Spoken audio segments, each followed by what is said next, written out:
ಮೂರು ಧಕ್ಕೆಯನ್ನು ಕೊಟ್ಟಿದ್ದಾರೆ. ಒಂದು ಟೆಂಡರ್ ಧಕ್ಕೆ ಕೊಟ್ಟಿದ್ದಾರೆ 1,13,000 ಮೆಟ್ರಿಕ್ ಟನ್. ಇನ್ನೊಂದು KRLನಿಂದ ಕೊಟ್ಟಿದ್ದಾರೆ 18,000 ಮೆಟ್ರಿಕ್ ಟನ್. ಇನ್ನೊಂದು ಕೊಟ್ಟಿದ್ದಾರೆ 12,000 ಮೆಟ್ರಿಕ್ ಟನ್. ಅದರಲ್ಲಿ ಒಟ್ಟು 1,00,000 ಹೆಚ್ಚು ಕಮ್ಮಿ 1,40,000 ಮೆಟ್ರಿಕ್ ಟನ್ ಮರಳು ತೆಗೆಯಲಿಕ್ಕೆ ಅವೈಜ್ಞಾನಿಕವಾಗಿ ಜಿಲ್ಲಾಧಿಕಾರಿಗಳು ಆದೇಶ ಕೊಟ್ಟಿದ್ದಾರೆ. ಸುಮಾರು 2 ವರ್ಷಗಳಿಂದ ಅಲ್ಲಿಯ ಗ್ರಾಮಸ್ಥರು ಎಲ್ಲರೂ ಕೂಡ ಜಿಲ್ಲಾಧಿಕಾರಿಗಳಿಗೆ ಮನವಿ ಕೊಡ್ತಿದ್ದಾರೆ. 8 ಬಾರಿ ಮನವಿಯನ್ನು ಕೊಟ್ಟಿದ್ದೇವೆ. ಒಂದಕ್ಕೂ ಕೂಡ ಇವತ್ತಿನವರೆಗೆ ಜಿಲ್ಲಾಧಿಕಾರಿಗಳು ಉತ್ತರ ಕೊಟ್ಟಿಲ್ಲ. ಪ್ರಥಮವಾಗಿ ಯಾವುದೇ ಒಂದು ಹೊಳೆಯಲ್ಲಿ, ಹೊಸಹಳ್ಳದ ಸೀತಾ ನದಿ ಹೊಳೆಯಲ್ಲಿ ಮರಳಿರುವ ಬಗ್ಗೆ ಬ್ಯಾಥಮೆಟಿಕ್ ಸರ್ವೆ ಮಾಡಬೇಕಿತ್ತು. ಅದು ಬ್ಯಾಥಮೆಟಿಕ್ ಸರ್ವೆಯನ್ನು ಮಾಡದೆ ಗಣಿ ಇಲಾಖೆ ಮತ್ತೆ ನೀರಾವರಿ ಇಲಾಖೆ, ತಹಶೀಲ್ದಾರರು ಎಲ್ಲರೂ ಕೂಡ ಅವರಿಗೆ ಮನಸ್ಸಿಗೆ ಬಂದ ರೀತಿಯಲ್ಲಿ ರಿಪೋರ್ಟ್ ಕೊಟ್ಟು ವರದಿ ಮಾಡಿ ಅಲ್ಲಿ ಮರಳಿ ತರಲಿಕ್ಕೆ ಅವಕಾಶ ಮಾಡಿಕೊಟ್ಟಿದ್ದಾರೆ. ಪರಿಸರ ವಿಮೋಚನಾ ಪತ್ರ ನಮಗೆ ಅದರಲ್ಲಿ ಕೊಟ್ಟಿದ್ದೇವೆ. ಪರಿಸರ ವಿಮೋಚನಾ ಪತ್ರದಲ್ಲಿ ಸ್ಪಷ್ಟವಾಗಿ ಉಲ್ಲೇಖ ಇದೆ. ಮರಳು ದಿಬ್ಬ 1 ಮೀಟರ್ಗಿಂತ ಮೇಲ್ಗಡೆ ಇರುವ ಮರಳು ದಿಬ್ಬಗಳನ್ನು ಮಾತ್ರ ತೆರವುಗೊಳಿಸಬೇಕು. ಮತ್ತೆ ನದಿ ದಂಡೆಗೆ ಇಕ್ಕೆಲಗಳಿಗೆ ತೊಂದರೆ ಆಗದ ರೀತಿಯಲ್ಲಿ ಅಲ್ಲಿ ಸವಕಳಿದ್ರೆ ಅದನ್ನು ಮಾಡಬಾರದು ಅಂತಲೇ ಉಲ್ಲೇಖದಲ್ಲಿ ಆದೇಶ ಮಾಡಿದ್ದಾರೆ. ಆದರೆ ಜಿಲ್ಲಾಡಳಿತ ಅಲ್ಲಿ 3, 4, 5 ಮೀಟರ್ ಆಳ ಇದೆ. ನಮಗೆ ಆ ಫೋಟೋ ಇದೆ, ಅದರಲ್ಲಿ ಫೋಟೋದಲ್ಲಿ ಗಮನಿಸಬಹುದು. ಇಡೀ ಒಂದು ಜೆಲ್ ಅಂದ್ರೆ ದೋಣಿಯಲ್ಲಿ ಬರೆಯುವಂತ ಜೆಲ್ 20 ಫೀಟ್ ಆಳದ ಜೆಲ್ಲೇ ಅಡಿ ಹೋಗ್ತದೆ. ಅಷ್ಟು ಆಳದಲ್ಲಿ ಮರಳಿರ್ತದೆ. ಅದನ್ನು ಕೂಡ ಮರಳಿದೆ ಅಂತ ಹೇಳಿ ಸುಳ್ಳು ವರದಿಯನ್ನು ಕೊಟ್ಟು ಮರಳು ತೆಗಿತಾ ಇದ್ದಾರೆ. ಈಗಾಗಲೇ ಇವರೆಲ್ಲ ಕೃಷಿಕರಿದ್ದಾರೆ, ಅವ್ರು ಕೇಳ್ಬೋದು, ಇವರೆಲ್ಲ ಭೂಮಿ ಹೊಳೆಯಲಿದೆ, ಎಲ್ಲರ ಭೂಮಿ ಕೂಡ ಹೊಳೆಯಲಿದೆ. ಮತ್ತೆ ಆಳ ಮಾಡಿದ್ರೆ ಈಗಾಗಲೇ 10, 15, 20 ಸೆಂಟ್ ಜಾಗ ಹೊಳೆಯಲಿದೆ. ಇನ್ನೂ ಆಳ ಮಾಡಿದ್ರೆ ಮತ್ತು ಕೂಡ ಸವಕಳಿ ಆಗ್ತಾ ಹೋಗ್ತದೆ. ಮತ್ತೆ ಅಲ್ಲಿ ಇವರೆಲ್ಲರ ಬಾವಿ ನೀರು ಕೂಡ ಈಗಾಗಲೇ ಉಪ್ಪಾಗಿದೆ, ಉಪ್ಪು ಮಿಶ್ರಿತ ಆಗಿಬಿಟ್ಟಿದೆ. ಮತ್ತೆ JMJ ಇಂದ ಅಂದ್ರೆ 1.5 ಕೋಟಿಯ ಒಂದು ಬಾವಿ ಮಾಡಿದ್ದಾರೆ, ನದಿ ಪಕ್ಕದಲ್ಲಿ ಬಾವಿ ಮಾಡಿದ್ದಾರೆ. ಆ ನದಿ ನೀರು ಕೂಡ ಈಗ ಉಪ್ಪಾಗಿದೆ. ಈ ಬಗ್ಗೆ ಎಲ್ಲ ದಾಖಲಾತಿಯೊಂದಿಗೆ ನಾವು ಹಲವಾರು ಬಾರಿ ಜಿಲ್ಲಾಧಿಕಾರಿಗಳಿಗೆ ಮನವಿ ಕೊಟ್ಟಿದ್ದೇವೆ. ಹಲವಾರು ಬಾರಿ, ಒಂದು 10 ದಿನದ ಹಿಂದೆ ಮಾನ್ಯ ಸಂಸದರು, ಶಾಸಕರು, ಗ್ರಾಮಸ್ಥರು ಎಲ್ಲರೂ ಹೋಗಿ ಜಿಲ್ಲಾಧಿಕಾರಿಗಳಿಗೆ ಮನವಿ ಮಾಡಿದ್ದೇವೆ. ದಾಖಲಾತಿ ಕೊಡ್ತಾ ಇದ್ದೇವೆ, ವಿಡಿಯೋ ಕೊಡ್ತಾ ಇದ್ದೇವೆ, ಫೋಟೋಸ್ ಕೊಡ್ತಾ ಇದ್ದೇವೆ. ವಿತ್ ಗೂಗಲ್ ಇರುವಂತ ಫೋಟೋಸ್ ವಿಡಿಯೋ ಕೂಡ ಅವರಿಗೆ ಕೊಡ್ತಾ ಇದ್ದೇವೆ. ಒಂದೇ ಒಂದು ಮಾತಾಡ್ತಾ ಇಲ್ಲ ಜಿಲ್ಲಾಧಿಕಾರಿ. ಕೋರ್ಟಿಗೆ ಹೋಗಿ ಶಾಸಕರು ಮಾತಾಡ್ತಾರೆ, ಇಷ್ಟೆಲ್ಲ ಸಮಸ್ಯೆ ಇರುವಾಗ ನೀವು ಅಟ್ಲೀಸ್ಟ್ ಒಂದಲ್ಲಿ ಸರ್ವೆ ಮಾಡ್ಬೋದಲ್ಲ, ಸ್ಥಳ ತನಿಖೆ ಮಾಡ್ಬೋದಲ್ಲ ಅಂತ ಹೇಳಿದ್ರೆ ನೋಡುವ ಮಾಡ್ತೀವಿ ಅಂದ್ರೆ ವ್ಯವಹಾರ ಏನೆಂದ್ರೆ 100 ಕೋಟಿ ವ್ಯವಹಾರ. ನಮ್ಗೆ ಇದನ್ನೆಲ್ಲ ನೋಡಿದ್ರೆ ಜಿಲ್ಲಾಧಿಕಾರಿಗಳ ಅಸಡ್ಡೆ ನೋಡಿದ್ರೆ ಇವತ್ತಿನ ಸರ್ಕಾರ ಕೃಷಿಗೆ ಅಷ್ಟು ಉತ್ತೇಜನ ಕೊಡ್ತಾ ಇದೆ. ಕೃಷಿಕರಿಗೆ ಸಹಾಯ ಮಾಡಿ ಅಂತಿದ್ರು ಕೂಡ ಕೃಷಿಕರು ಹೋಗಿ ಅಷ್ಟು ಮನವಿ ಮಾಡಿಕೊಂಡ್ರು ಕೂಡ ಅದನ್ನ ನೆಗ್ಲೆಕ್ಟ್ ಮಾಡ್ತಿದ್ರು. ನೋಡಿದ್ರೆ ಜಿಲ್ಲಾಧಿಕಾರಿಗಳು ಈ ಒಂದು ಅಕ್ರಮದಲ್ಲಿ ಶಾಮೀಲಾಗಿರುವ ಸಾಧ್ಯತೆ ಜಾಸ್ತಿ ಇದೆ. ನೇರ ಆರೋಪ ಮಾಡ್ತಾರೆ. ಯಾಕಂದ್ರೆ ಒಬ್ಬ ಜಿಲ್ಲಾಧಿಕಾರಿಯಾಗಿ ಇಂಥ ಉದಾಸೀನ ಮಾತನಾಡಿದ್ರೆ ಜಿಲ್ಲಾಧಿಕಾರಿಯಾಗಿ ಏನ್ ಪ್ರಯೋಜನ ಇದೆ? ನಾವು ಗಮನಕ್ಕೂ ತಂದ್ವಿ. ಈ ಹಿಂದೆ ಪ್ರಿಯಾಂಕಾ ಮೇರಿ ಕಾನ್ಸಿನ್ಸ್ ಅನ್ನುವಂತ ಒಬ್ಬರು ಜಿಲ್ಲಾಧಿಕಾರಿಯವರು ಅಕ್ರಮ ಮರಳುಗಾರಿಕೆ ರಾತ್ರಿ 12 ಗಂಟೆಗೆ ಹೋಗಿ ಸೀಜ್ ಮಾಡಿದಂತ ಉದಾಹರಣೆ ನಮ್ಮ ಉಡುಪಿ ಜಿಲ್ಲೆಯಲ್ಲಿದೆ. ಇಷ್ಟೆಲ್ಲ ಇದ್ದು ಕೂಡ ನಿಮ್ಗೆ ದಾಖಲಾತಿ ಕೊಟ್ಟರೆ ಯಾಕೆ ನೀವು ಅದನ್ನು ಸ್ಥಳ ತನಿಖೆ ಮಾಡ್ತಾ ಇಲ್ಲ ಕೇಳಿದ್ರೆ ನೀವು ಕೋರ್ಟಿಗೆ ಹೋಗಿ, ಅವ್ರ ಉತ್ತರ ಒಂದೇ. ಕೊನೆಗೆ ಶಾಸಕರು ಮತ್ತೆ ಸಂಸದರು ಬೇಕಾದ್ರೆ ನೀವು ಶಾಸಕರನ್ನ ಸಂಸದರು ಕೇಳ್ಬೋದು, ಯಾಕೆ ನೀವು ಮಾಡ್ತಾ ಇಲ್ಲ? ನಮ್ಗೆ ಒತ್ತಡ ಇದೆ, ನಾನು ಮಾಡ್ತೀನಿ ಅಂತ. ಅಂದ್ರೆ ಇವರು ಕಾನೂನಿನ ಅಡಿಯಲ್ಲಿ ಕೆಲಸ ಮಾಡ್ತಿದ್ದಾರ, ಯಾವ್ದೋ ಸರ್ಕಾರದ ಮಂತ್ರಿಗಳ ಅಥವಾ ಬೇರೆ ಯಾರೋ ಆದೇಶಕ್ಕೆ ಮಣಿದ ಕೆಲಸ ಮಾಡ್ತಿದ್ದಾರೋ ಗೊತ್ತಾಗ್ತಿಲ್ಲ. ಅಂದ್ರೆ ಇಷ್ಟು ಜನ, ಸಾಧಾರಣ 200-300 ಜನ ಗ್ರಾಮಸ್ಥರು ಅಲ್ಲಿ ಹೋಗಿ ಪ್ರತಿಭಟನೆ ಮಾಡ್ತಿದ್ರೆ ಪೊಲೀಸ್ ಇಲಾಖೆ ಇಟ್ಕೊಂಡು ಅವರಿಗೆ ಕೇಸ್ ಹಾಕ್ತಾರೆ. 2 ಬಾರಿ ಕೇಸ್ ಹಾಕ್ತಾರೆ, 1 ಸಲ ಕೇಸ್ ಹಾಕ್ತಾರೆ ತಹಶೀಲ್ದಾರ್. ಅಂದ್ರೆ ಒಟ್ಟಾರೆ ಜಿಲ್ಲಾಡಳಿತ ಏನ್ ಮಾಡ್ತಿದೆ ಕೇಳಿದ್ರೆ ಈ ಒಂದು ಮರಳು ಮಾಫಿಯಾಗೆ, ಅಕ್ರಮ ಮರಳು ಮಾಫಿಯಾಗೆ ಜಿಲ್ಲಾಡಳಿತ ನಿಂತು ನಿನ್ನೆ ದಿನ ಹೆಚ್ಚು ಕಡಿಮೆ ಒಂದು 5 ರಿಸರ್ವ್ ವ್ಯಾನ್ಗಳನ್ನು ನಿಲ್ಲಿಸಿಕೊಂಡು ಒಂದು 7-8 ಸಬ್ ಇನ್ಸ್ಪೆಕ್ಟರ್ ನಿಲ್ಲಿಸಿಕೊಂಡು ಮರಳು ತೆಗೆದಿದ್ದಾರೆ. ಬಹುಶಃ ನಮ್ಮ ಉಡುಪಿ ಜಿಲ್ಲೆಯ ಇತಿಹಾಸದಲ್ಲಿ ಇದು ಫಸ್ಟ್ ಇರ್ಬೋದು. ಇಂಥ ಒಂದು ಕೆಟ್ಟ ವ್ಯವಸ್ಥೆಯನ್ನು ನಾನು ನೋಡಲಿಲ್ಲ. ಇವರು ಜಿಲ್ಲಾಧಿಕಾರಿಯಾಗಿ ನಾವು ಕೇಳಿದ್ವಿ, ನಾವು ಸುಮ್ಮನೆ ಇರಲಿಲ್ಲ. ನೀವು ಜಿಲ್ಲಾಧಿಕಾರಿಯವರ ಒಂದು PD ಅವರ ಅಂತ ಕೇಳಿದ್ವಿ. ಯಾಕಂದ್ರೆ ನನ್ಗೆ ಅಧಿಕಾರ ಇಲ್ಲ, ನನ್ಗೆ ಆಗುದಿಲ್ಲ ಅಂತ ಹೇಳ್ತಾರೆ. ಅಂದ್ರೆ ಇದರ ಅರ್ಥ ಏನು? ಒಂದು, ಇವರು ಕಾನೂನಿಗೆ ಬೆಲೆ ಕೊಡೋದಿಲ್ಲ, ಇಲ್ಲ ಇವರು ಆ ಅಕ್ರಮದಲ್ಲಿ ಭಾಗಿಯಾಗಿರ್ಬೇಕು. ಎರಡಕ್ಕಾಗಿ ಅವರು ನಿಂತಿದ್ದಾರೆ ಅನಿಸ್ತಾ ಇದೆ. ಯಾಕಂದ್ರೆ ದಾಖಲಾತಿ ತಮ್ಮಲ್ಲಿ ಕೊಟ್ಟಿದ್ದೀನಿ, ಆ ದಾಖಲಾತಿ ಎಲ್ಲ ಇದೆ. ಅಲ್ಲಿ ನೋಡಿ, ಟೆಂಡರ್ ಕರೆಯುವಾಗ ಸರ್ವೆ ನಂಬರ್ 91 ಸರ್ವೆ ನಂಬರ್ಗೆ ಟೆಂಡರ್ ಕರೆದಿದ್ದಾರೆ. ಟೆಂಡರ್ ಕರೆದು 9 ತಿಂಗಳ ನಂತರ ಆಶಯ ಪತ್ರ ಕೊಡ್ತಾರೆ. 9 ತಿಂಗಳ ನಂತರ ಆಶಯ ಪತ್ರ ಕೊಡ್ತಾರೆ. ಆಶಯ ಪತ್ರದಲ್ಲಿ 91ನೇ ಸರ್ವೆ ನಂಬರ್ ಕೊಟ್ಟಿದ್ದಾರೆ ಜಿಲ್ಲಾಧಿಕಾರಿ. ಅವರೇ ಹೇಳ್ತಾರೆ ನದಿ ದಂಡೆ ಸವಕಳಿ ಆಗದಂತೆ ಮಾಡಬೇಕು, ಮತ್ತೆ 1 ಮೀಟರ್ ಅಂತ ತಮಗೆ ಕೊಟ್ಟಿದ್ದೀನಿ, 1 ಮೀಟರ್ ಆಳದ ಮೇಲಿನ ಮರಳನ್ನು ಮಾತ್ರ ತೆಗಿಬೇಕು ಅನ್ನೋದನ್ನು ಅವರೇ ಉಲ್ಲೇಖ ಮಾಡ್ತಾರೆ. ಆದ್ರೆ 15 ದಿನ ಬಿಟ್ಟು ಮತ್ತೆ ತಿದ್ದುಪಡಿ ಆಶಯ ಪತ್ರ ಮಾಡ್ತಾರೆ. ಸರ್ವೆ ನಂಬರ್ 91ರ ಬದಲು 111 ಮತ್ತು 112 ಅಂತ ನೀವು ನಮೂದು ಮಾಡ್ಕೊಳ್ಬೇಕು ಅಂತ ಕೊಡ್ತಾರೆ. ಆಯ್ತು, ನಾವು ಒಪ್ಪುವ. ಕಾನೂನಿನಲ್ಲಿ ಒಂದು ಸಲ ಟೆಂಡರ್ ಆದಂತ ಪ್ರಕ್ರಿಯೆಯನ್ನು ತಿದ್ದುಪಡಿ ಮಾಡಲಿಕ್ಕೆ ಜಿಲ್ಲಾಧಿಕಾರಿಗಳಿಗೂ ಅಧಿಕಾರ ಇಲ್ಲ. ಆದ್ರೆ ಅಧಿಕಾರ ದುರ್ಬಳಕೆ ಮಾಡಿಕೊಂಡು ತಿದ್ದುಪಡಿ ಮಾಡಿದ್ರು. ಆದ್ರೆ ಒಂದು ವಿಪರ್ಯಾಸ ಅಂತ ಹೇಳಿದ್ರೆ, ಟೆಂಡರ್ ಆಗಿರುವಂತದ್ದು 2025 ಜನವರಿಯಲ್ಲಿ ಟೆಂಡರ್ ಆಗ್ತದೆ. ತಿದ್ದುಪಡಿ ಆದೇಶವನ್ನು 2025 ನವೆಂಬರ್ ಅಲ್ಲಿ ಕೊಡ್ತಾರೆ.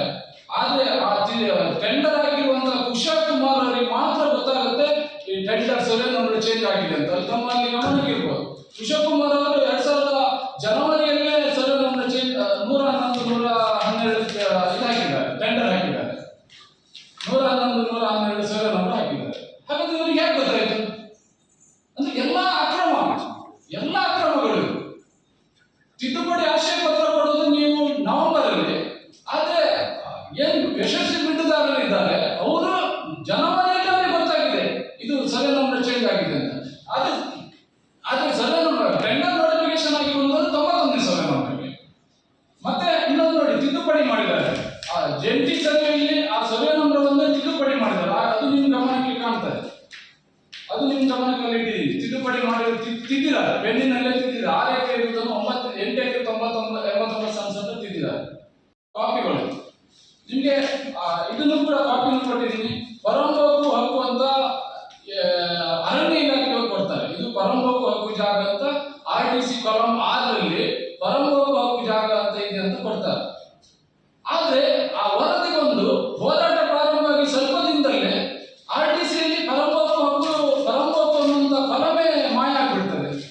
RDCಯಲ್ಲಿ ಪರಂಬೋಕು ಜಾಗನೇ ಇಲ್ಲ. ಅಂದ್ರೆ ಎಷ್ಟು ಒಂದು ಮರಳಿಗಾಗಿ ಜಿಲ್ಲಾಧಿಕಾರಿಗಳು ತನ್ನ ಅಧಿಕಾರವನ್ನು ದುರ್ಬಳಕೆ ಮಾಡಿಕೊಂಡಿದ್ದಾರೆ ಅಂತ ಹೇಳಿದ್ರೆ ಏನ್ ಬೇಕಾದ್ರೂ ಮಾಡ್ತಾರೆ ಅನ್ನೋ ಮಟ್ಟಿಗೆ ಇಳಿದಿದ್ದಾರೆ.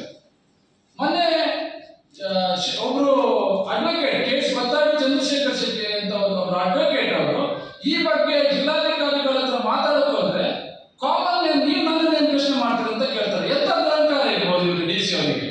ಅಂದ್ರೆ ಕಾನೂನಿಗೆ ಏನ್ ಬೇಕಾದ್ರೂ ಮಾಡ್ಬೋದು ಅಂತ ತಿಳ್ಕೊಂಡಿದ್ದಾರೆ ಇವರು. ಶಾಸಕರ ಹತ್ರ ಮಾತಾಡ್ತಾರೆ, ಸಂಸದರ ಹತ್ರ ಮಾತಾಡ್ತಾರೆ. ಅದು ಶಾಸಕರು ಸಂಸದರು ಏನು ಮಾತಾಡ್ತಾ ಇಲ್ಲ. ಅಕ್ರಮವನ್ನು ದಾಖಲಾತಿಯೊಂದಿಗೆ ಕೊಟ್ಟರು ಕೂಡ ನಾನು ಮಾಡೋಕ್ಕಾಗಲ್ಲ, ನೀವೇನ್ ಬೇಕಾದ್ರೂ ಮಾಡಿ, ಕೋರ್ಟಿಗೆ ಹೋಗಿ ಅಂತ ಉಡಾಫೆ ಮಾತಾಡ್ತಾರೆ. ಅಲ್ಲಿರುವಂತ ಬಾವಿ ನೀರು ಹಾಳಾಗಿದ್ರ ಬಗ್ಗೆ ರಿಪೋರ್ಟ್ ಕೊಟ್ಟರೆ ಇದನ್ನು ತಗೊಳ್ಳಲ್ಲ.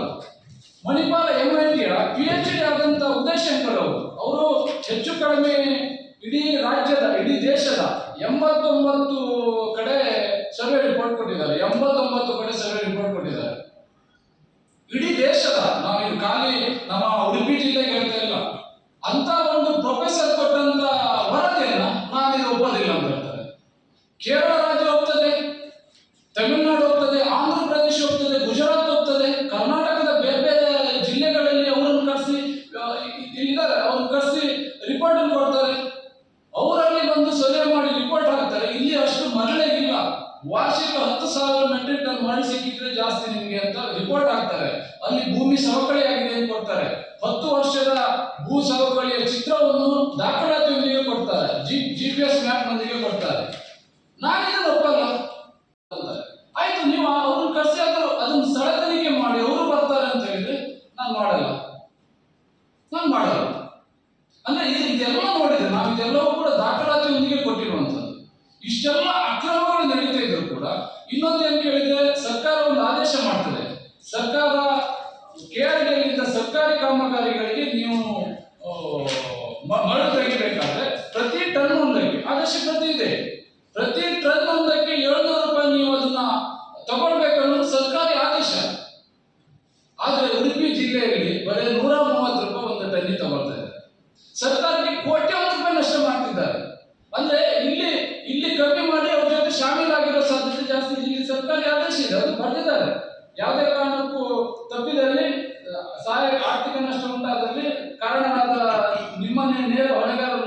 ಅಂತ ಸರ್ಕಾರಿ ಆದೇಶ ಇದೆ. ಇದಕ್ಕೂ ಕ್ಯಾರ್ ಮಾಡಲ್ಲ ಅವರು. 130 ರೂಪಾಯಿ ಟ್ರಿಪ್ ಶೀಟ್ ಕೂಡ ಕೊಟ್ಟಿದ್ದೇವೆ. ಇಲ್ಲ ನೋಡುವ, ನೀವು ಕೋರ್ಟಿಗೆ ಹೋಗಿ. ಅವ್ರ ಹತ್ರ ಬರೋ ಉತ್ತರ ಒಂದೇ, ಕೋರ್ಟಿಗೆ ಹೋಗಿ. ಯಾಕಂದ್ರೆ ಅವ್ರು ಜಿಲ್ಲಾಧಿಕಾರಿ ಆಗಿದ್ದಾರ ಅಥವಾ ಯಾವುದೋ ಒಂದು ಸಣ್ಣ PA ಆಗಿದ್ದಾರೆ ಅಂತ ಗೊತ್ತಾಗ್ತಾ ಇಲ್ಲ ನಮಗೆ. ಒಬ್ಬ ಜಿಲ್ಲಾಧಿಕಾರಿಯಾಗಿ ಇಂಥ ಮಾತನಾಡಲ್ಲ. ಯಾಕಂದ್ರೆ ಅಟ್ಲೀಸ್ಟ್ ಸಾರ್ವಜನಿಕರಿಗೆ ಇಷ್ಟೆಲ್ಲ ಸಮಸ್ಯೆ ಇದ್ದಾಗ ಅವ್ರ ಜೊತೆ ಹೋಗಿ ಒಂದು ಮಾತಾಡಿದಾಗ, ಸಂಸದರು ಶಾಸಕರು ಇವೆಲ್ಲ ಮಾತಾಡಿದಾಗ ಅಟ್ಲೀಸ್ಟ್ ಸ್ಥಳ ತನಿಖೆಗಾದ್ರೂ ಬರ್ಬೇಕಲ್ಲ. ಅದಕ್ಕೂ ಬರಲ್ಲ. ಎಲ್ಲ ದಾಖಲಾತಿಗಳು ಇದರೊಂದಿಗೆ ಲತ್ತೀಕರಿಸಿದೆ. ಪ್ರತಿಯೊಂದು ಕೂಡ ತಿದ್ದುಪಡಿ ಆಶಯ ಪತ್ರ ಇದೆ. ಇಲ್ಲಿ ಪರಂಭೋಗ ಒಪ್ಪಂದದ ಬಗ್ಗೆ ದಾಖಲಾತಿ ಇದೆ. ಇದರಲ್ಲಿ ತಿದ್ದಿರುವಂತ ದಾಖಲಾತಿ ಇಟ್ಟಿದ್ದೇವೆ. ಜಂಟಿ ಸರ್ವೆಯಲ್ಲಿ ನೋಡಿ, ಜಂಟಿ ಸರ್ವೆ ರಿಪೋರ್ಟ್ ಒಂದು ಇಟ್ಟಿದ್ದೇವೆ. ಅದರಲ್ಲಿ ಸ್ಪಷ್ಟವಾಗಿ ಇಲಾಖೆ ಇದೆ. 3 ಇಲಾಖೆಯವರು, 5 ಇಲಾಖೆಯವರು, 5 1 2 3 4 ಇವರೊಂದು 5 ಇಲಾಖೆಯವರು ಅದರಲ್ಲಿ ಸೈನ್ ಆಗ್ತಾರೆ. 1 ಮೀಟರ್ಗಿಂತ ಜಾಸ್ತಿ ತೆಗಿಬಾರ್ದು ಅಂತ. ಅದರಲ್ಲಿ ಆ ಫೋಟೋದಲ್ಲಿ ನೋಡಿ ಎಷ್ಟು ಆಳಾಗಿರುವಂತ ಹೊಳೆ ಅದು. ಅವರೇ ಬೋರ್ ಪಾಯಿಂಟ್ ಮಾಡೋದು. ಇದನ್ನು ಚೆಕ್ ಮಾಡಿ ಅಂತ ಚೆಕ್ ಮಾಡುತ್ತಾ ಇರುತ್ತೆ. ಅಂದ್ರೆ ಇಷ್ಟೆಲ್ಲ ಅಕ್ರಮಗಳಲ್ಲಿ ಇದ್ರೂ ಕೂಡ ಮಾಡೋದಿಲ್ಲ ಅಂತ ಹೇಳಿದ್ರೆ, ಇನ್ನು ನೋಡಿ 6 ಜಾಗ ಹೊಳೆಯಲ್ಲಿದೆ ಕೃಷಿಕರು. ಇನ್ನೂ ಆಳಾದ್ರೆ ಆ ಭೂಮಿ ಇನ್ನೆಷ್ಟು ಸವಕಳಿ ಆಗಕ್ಕೆ ಸಾಧ್ಯ ಇಲ್ಲ. ಇದನ್ನೆಲ್ಲ ಪ್ರಶ್ನೆ ಮಾಡಿದ್ರೆ ಪೊಲೀಸ್ ಇಲಾಖೆ ಇಟ್ಕೊಂಡು ದಮನಿಸ್ತಾರೆ, ಕೇಸ್ ಹಾಕ್ತಾರೆ. ಬಹುಶಃ ಉಡುಪಿ ಜಿಲ್ಲೆ ಜಿಲ್ಲಾಧಿಕಾರಿಗಳಿಗೆ ಈ ಮುಖಾಂತರ ಆಗ್ರಹಿಸ್ತೇನೆ ಮತ್ತು ಎಚ್ಚರಿಕೆಯನ್ನು ಕೊಡ್ತೇನೆ. ಉಡುಪಿ ಜಿಲ್ಲೆ ಬಹುಶಃ ನೀವು ಬೇರೆ ಕಡೆ ಏನೇನೋ ಮಾಡಿ ಬಂದಿರಬಹುದು. ಉಡುಪಿ ಜಿಲ್ಲೆಯಲ್ಲಿ ನೀವು ಅಕ್ರಮಕ್ಕೆ ಸಪೋರ್ಟ್ ಮಾಡ್ಕೊಂಡು ಹೋಗ್ಲಿಕ್ಕೆ ಸಾಧ್ಯ ಇಲ್ಲ. ಈಗಾಗಲೇ ನಿಮ್ಮ ಮೇಲೆ ಲೋಕಾಯುಕ್ತಕ್ಕೆ ಕೇಸನ್ನು ದಾಖಲು ಮಾಡಿದ್ದೇವೆ. ಮುಂದೆ ಮಾನ್ಯ ಉಚ್ಚ ನ್ಯಾಯಾಲಯದಲ್ಲಿ ಮತ್ತೆ ಚೆನ್ನೈನ ಹಸಿರು ಪೀಠದಲ್ಲಿ ಇವ್ರ ಮೇಲೆ ನೇರವಾಗಿ ಕೇಸನ್ನು ದಾಖಲು ಮಾಡ್ತೇವೆ. ನೀವು ಹೇಳಿದ್ದೀರಲ್ಲ ಕೇಸ್ ದಾಖಲು ಮಾಡಿ ಅಂತ. ಕೇಸನ್ನು ದಾಖಲು ಮಾಡ್ತೇವೆ. ಅದು ಕಾನೂನು ಪ್ರಕ್ರಿಯೆಗಳು ನಡೀತಾ ಇದೆ. ಆದ್ರೆ ನೀವು ಒಬ್ಬರು ಜಿಲ್ಲಾಧಿಕಾರಿಯಾಗಿ ಉಡುಪಿ ಜಿಲ್ಲೆಯ ಹೊಸಾಳದ ಸೀತಾ ನದಿಯಲ್ಲಿ ನಡೆಯುತ್ತಿರುವ ಅಕ್ರಮವನ್ನ ದಾಖಲಾತಿಯೊಂದಿಗೆ ಕೊಟ್ಟರು ಕೂಡ ಯಾಕೆ ತಡೆಯುತ್ತಿಲ್ಲ ಅನ್ನೋದು ನಮ್ಮ ಪ್ರಶ್ನೆ. ಸಾಂಕೇತಿಕವಾಗಿ ಸೋಮವಾರದಿಂದ ಏನು ಸೀತಾ ನದಿಯ ತಟದಲ್ಲಿ ಸೋಮವಾರದಿಂದ ಪ್ರತಿಭಟನೆ ಮಾಡ್ತಾ ಇದ್ದೇವೆ. ತದನಂತರ ಅಲ್ಲೂ ಕೂಡ ನ್ಯಾಯ ಸಿಕ್ಕಿದ್ರೆ 15ನೇ ತಾರೀಕು ಜಿಲ್ಲಾಧಿಕಾರಿಗಳ ಕಚೇರಿಯಲ್ಲಿ ಗ್ರಾಮಸ್ಥರೆಲ್ಲ ಸೇರಿ ಉಪವಾಸ ಸತ್ಯಾಗ್ರಹವನ್ನು ಮಾಡ್ತೇವೆ. ಖಂಡಿತವಾಗಿ ನ್ಯಾಯ ಸಿಗೋವರೆಗೂ ನಾವು ಹೇಳೋದಿಲ್ಲ. ನೀವು ಕಾನೂನಿಗೆ ಬೆಲೆ ಕೊಡ್ತೀರಾ ಅಥವಾ ರೈತರಿಗೆ ಬೆಲೆ ಕೊಡ್ತೀರಾ ಅಂತ ಕಾನೂನು ಮೀರಿ ಮಾಡ್ತೀರಾ ಅನ್ನೋದನ್ನು ನೋಡಲೇಬೇಕು. ಇಷ್ಟೊಂದು ಅಕ್ರಮದಲ್ಲಿ ಕೊಟ್ಟರು ಕೂಡ ನೀವು ಮಾಡೋದಿಲ್ಲ ಅಂದ್ರೆ ಇನ್ನೂ ಬೇರೆ ದಾರಿ ಇಲ್ಲ ನಮಗೆ. ಹಾಗಾಗಿ ನಾವು 15ನೇ ತಾರೀಕಿಂದ ಜಿಲ್ಲಾಧಿಕಾರಿಗಳ ಕಚೇರಿ ಮುಂದೆ ಉಪವಾಸ ಸತ್ಯಾಗ್ರಹವನ್ನು ಸಾರ್ವಜನಿಕರು ಮತ್ತೆ ಗ್ರಾಮಸ್ಥರೆಲ್ಲ ಸೇರಿ ಮಾಡಲಿಕ್ಕಿದ್ದೇವೆ. ಹಾಗೆ ಸೋಮವಾರ ಮತ್ತು ಮಂಗಳವಾರ ಸಾಂಕೇತಿಕವಾಗಿ 2 ದಿನ ಏನು ಮರಳುಗಾರಿಕೆ ತೆಗಿತಿದ್ದಾರೆ. ಮರಳುಗಾರಿಕೆ ನೋಡಿ, ಇದು ಪರಿಸರ ಇಲಾಖೆಯ ವಿಮೋಚನಾ ಪತ್ರದಲ್ಲಿ ಸ್ಪಷ್ಟವಾಗಿ ಬರೀತಾರೆ 40 ಜನಕ್ಕಿಂತ ಮೀರಬಾರದು ಅಂತ. ಅವರ ವಿಮೋಚನಾ ಪತ್ರದಲ್ಲೇ ಇದೆ 40 ಜನಕ್ಕಿಂತ ಮೀರಬಾರದು ಅಂತ. ಅದರಲ್ಲಿ ಇದೆ, ಇಲ್ಲಿ ನೋಡಿ ಲಾಸ್ಟ್ ಅಲ್ಲಿ ಇದೆ, ಮೆಂಬರ್ ಆಫ್ 30 ಮೆಂಬರ್ಸ್. 150 ಜನ ಇದ್ದಾರೆ. 150 ಜನ ಹೆಚ್ಚು ಕಡಿಮೆ 70-80 ದೋಣಿಯಲ್ಲಿ. ಆ ದೋಣಿಗಳು ಕೂಡ ಸಾಂಪ್ರದಾಯಿಕ ದೋಣಿ ಆಗ್ಬೇಕಂತಿದೆ. ಇವರು ಹಡಗು ತಗೊಂಡು ಬಂದಿದ್ದಾರೆ. ಅಷ್ಟು ಒಂದೊಂದು ಇದರಲ್ಲಿ ಒಂದು ವರ್ಷ 3 ಲಾರಿ ಮಣ್ಣು ತಗೊಂಡು ಹೋಗ್ಬೋದು. ಅಷ್ಟು ಮರಳನ್ನ ಅಕ್ರಮವಾಗಿ ತೆಗಿತಿದ್ದಾರೆ. ಹಾಗಾಗಿ ಮಾಧ್ಯಮಿಕ ಮಿತ್ರದಲ್ಲಿ ಜನ 200 ಹತ್ರ ಇದ್ರು ಆ ತರ ಕೊಡ್ತಿದ್ದು ಮಾಡಿ ಗಂತಿ ಎದ್ದು ಹಾಗೆಲ್ಲ ತುಂಬ್ತಾರಲ್ಲ, ಅದು ತುಂಬಾ ಹಾಳಾಗಿ ಬಾವಿಯಲ್ಲಿ ಯಾರಿಗೂ ನೀರು ಕುಡಿಸ್ತಿಲ್ಲ. ಎಲ್ಲರ ಮನೆ ಬಾವಿ ನೀರು ಹಾಳಾಗಿ. ನಾವು ಇದನ್ನೆಲ್ಲ ಹೇಳಿ ಗೆಸ್ಸಲ್ಲ ಹೇಳ್ತಿದ್ವಿ, ಎಲ್ಲರನ್ನೂ ಹೇಳಿ. ಮತ್ತೆ ತುಂಬಾ ತೊಂದರೆ ನಮಗೆ. ಗೆದ್ದೆಲ್ಲ ಹೊಲೆಗೆ ಹೋಗಿ ನಮ್ಗೆ ಅದನ್ನ ಯಾರು ಮಾಡಿ ಕೊಡ್ತಾರೆ? ಗೆದ್ದಿಲ್ಲ ಎಲ್ಲೋ ಇಟ್ಕೊಂಡು ಇದೇ ತರ ಮಾತಾಡ ನಮ್ಗೆ ಯಾರು ಹೇಳಿ ಕೊಡ್ತಾರೆ? ಅದನ್ನ ಕೂಸಿ ಕೊಡುವರೆ ಅದು ನಮ್ಗೆ ಆ ಗೆದ್ದೆಲ್ಲ. ಎಲ್ಲರದ್ದು ಹೊಳೆ ಹತ್ರ ತುಂಬಾ ಗೆದ್ದೆಲ್ಲ ಹೊಳೆಗೆ ಹೋಗಿತ್ತು. ಅವರೇ ಹೊಂಡ ಮಾಡಿಲ್ಲ. ಎಲ್ಲರ ಬಾವಿಯೂ ನೀರು ಹಾಳಾಗಿ. 1-2 ದೋಣಿ ಆದರೂ ಎಂತ ಹೇಳಿಲ್ಲ, ಒಂದು 60-70 ದೋಣಿ, ಒಂದು 200 ಜನ ಇದ್ರು. ಬೆಳಗಿಂದ ಸಾಯಂಕಾಲದವರೆಗೆ ತೆಗಿದ್ರು. ಬೆಳಿಗ್ಗೆ 6 ಗಂಟೆ ಬಂದು ತೆಗೆದ್ರೆ ಸಾಯಂಕಾಲ 6 ಗಂಟೆವರೆಗೆ ಇರ್ತಾರೆ ಹೊಳೆಯಲ್ಲಿ. ಒಂಚೂರು ನೀರು ಕುಡುಕತ್ತಿಲ್ಲ. ನೀರೆಲ್ಲ ಹಾಳಾಯ್ತು, ತುಂಬಾ ಹಾಳಾಯ್ತು. ನಾವು ಎಷ್ಟು ನೀರಂತಾರಲ್ಲ ಮೇಲಿಂದ. ಮತ್ತೆ ಶಾಲೆ ಮಕ್ಕಳಿಗೆ ಹೋಗುದು ರಸ್ತೆಯಲ್ಲಿ ಹೋಗಕ್ಕಾಗ್ತಿಲ್ಲ. ಇವರು ಗಾಡಿ ಎಲ್ಲ ಒಪ್ಪತ್ತಿಗೆ ರಸ್ತೆಯಲ್ಲಿ ಮಕ್ಕಳಿಗೆ ಹೋಗಕ್ಕಾಗ್ತಿಲ್ಲ. ಸಣ್ಣ ಮಕ್ಕಳ ಬಸ್ಸು 4 ಬಸ್ ಬರುತ್ತಲ್ಲ ಶಾಲೆ ಮಕ್ಕಳ ಬಸ್. ತುಂಬಾ ತೊಂದರೆ ನಮಗೆ. ಮತ್ತೆ ನಾವು ಹೆಚ್ಚು ಮಾತಾಡೋಕೆ ನಮ್ಮ ಮಕ್ಕಳ ಮೇಲೆಲ್ಲ ಕಂಪ್ಲೇಂಟ್ ಮಾಡ್ತಾರೆ. ಮಕ್ಕಳುಗಳಂದ್ರೆ ನಮ್ಮಲ್ಲೆಲ್ಲ ಕಂಪ್ಲೇಂಟೇ ಮಾಡ್ತಾರೆ. ಹೇಗೆ ನೀರು ಹೇಗೆ ಹಾಳಾಗಿದೆ? ನಾವು ನೀರದು ಹಿಂಗೆ ತೆಗಿದ್ರಲ್ಲ, ಉಪ್ಪು ನೀರು ಬರುತ್ತೆ ಮಳೆಯಲ್ಲಿ, ಉಪ್ಪು ನೀರಲ್ಲ ಅಡಿಯಿಂದ, ಅದು ಉಪ್ಪು ನೀರು ಬರುತ್ತೆ ಬಾವಿಗೆ. ಬಾವಿ ನೀರು ಕುಡುಕಾಗಿಲ್ಲ ಈಗ. ಮೇಲ್ಪದರ ಇದ್ರೆ ನಮ್ದಿಲ್ಲ, ಆಳ ತೆಗಿತದೆ. ಆಳ ತೆಗಿದ್ರಲ್ಲ, ಅದರಲ್ಲಿ ನೀರು ಬಣ್ಣ ಸುತ್ತೆ ಬದಲಿಯಾಗಿ ದರ್ಲಿ ಎಲ್ಲ ಹಾಕಿ ನೀರು ಕೊಳತೆ ಆಗಿರುತ್ತೆ, ಹಾಗೆ ಇತ್ತು ನೀರು.